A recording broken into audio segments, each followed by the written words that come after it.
So after uploading that funny short I just made for the Sierra H/H, I decided, well, I'm going to show you how to properly take off a badge without damaging the paint. So here's the badge that we were all laughing about, H/H. But there's multiple ways to do this, a lot of wrong ways, but I'm going to show you one way I do it that helps preserve the paint so it doesn't get damaged. So first get some fishing line. I use spider wire because it works better. It's very strong and it helps cut the adhesive off behind the badge. So let me show you how that works. What you're going to want to do is wrap around your fingers like you're going to floss your teeth. Don't floss your teeth with this. It's not a good idea. I've tried. Anyways, what you want to do is get this behind the badge. I'll get a close-up on this so you can see. And then just get it behind the badge, and you're going to basically just try to saw away at the double-sided adhesive that's behind the badge, just like this. Now, if this is really hard to do, see how it's kind of just coming through it pretty easily, you can always heat it up just a little bit with a heat gun. That's what I have, but if you don't have one, hair dryer, just some way to get some heat on it, and it will help to loosen that adhesive up just a little bit. Now as we get closer to the end here, it's going to want to just pop right off. So I'm going to be gentle with it so it doesn't fall off and then scratch the paint. And then that's it, just like that.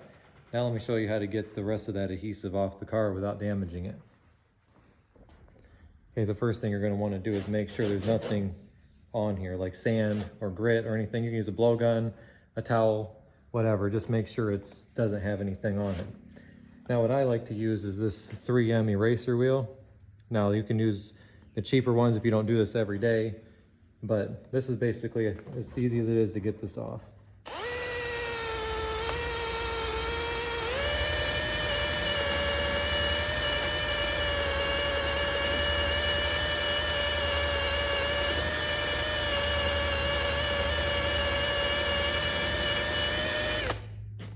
If you notice, I'm not digging at it like this or at a heavy angle. If you keep this flat to the body, it keeps this eraser wheel from getting worn down unevenly.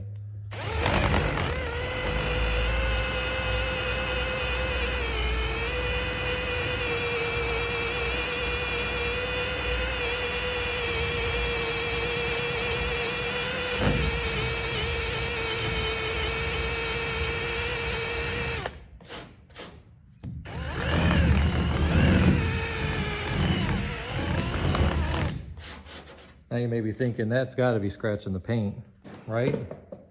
I can assure you that it does not. It's a wonderful product.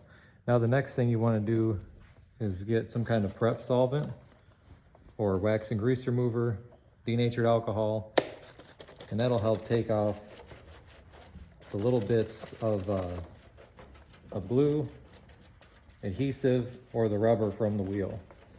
So we're just going to work that off of there a little bit at a time.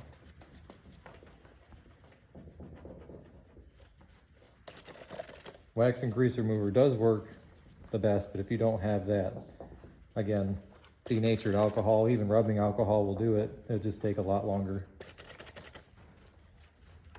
Then you can see if there's any little bits left, kind of work them off of there. And sometimes you'll notice that there's big sections that still need to be worked with that eraser wheel, like these few spots right here.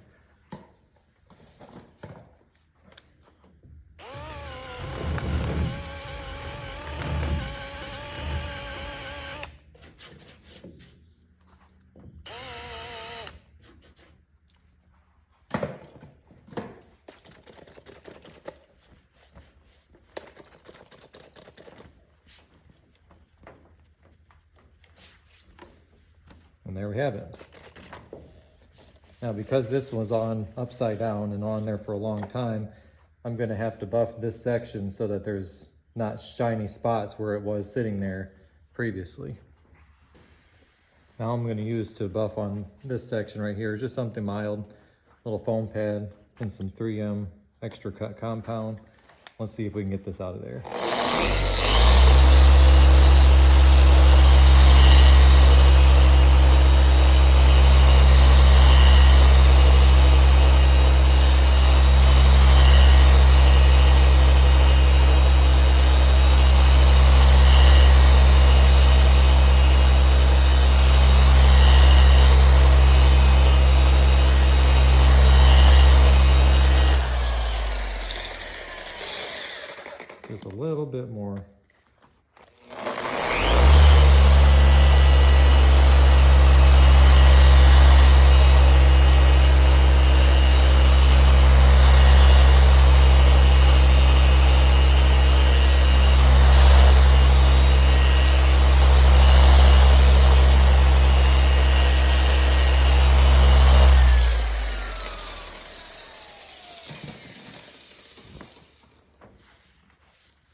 Okay, so there it is.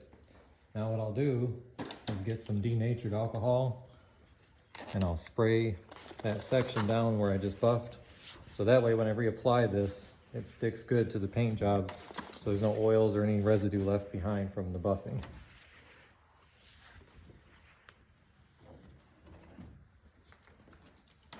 Now let's reapply some double-sided tape to the other emblem. Now that I have the double-sided adhesive reapplied to the back of this emblem, we're going to put it back on. Off camera, I was able to measure the other side and basically line out where this emblem needs to go. So all we got to do now is line up the two spots, top and or the bottom and the side. Press it back on. And there we have it.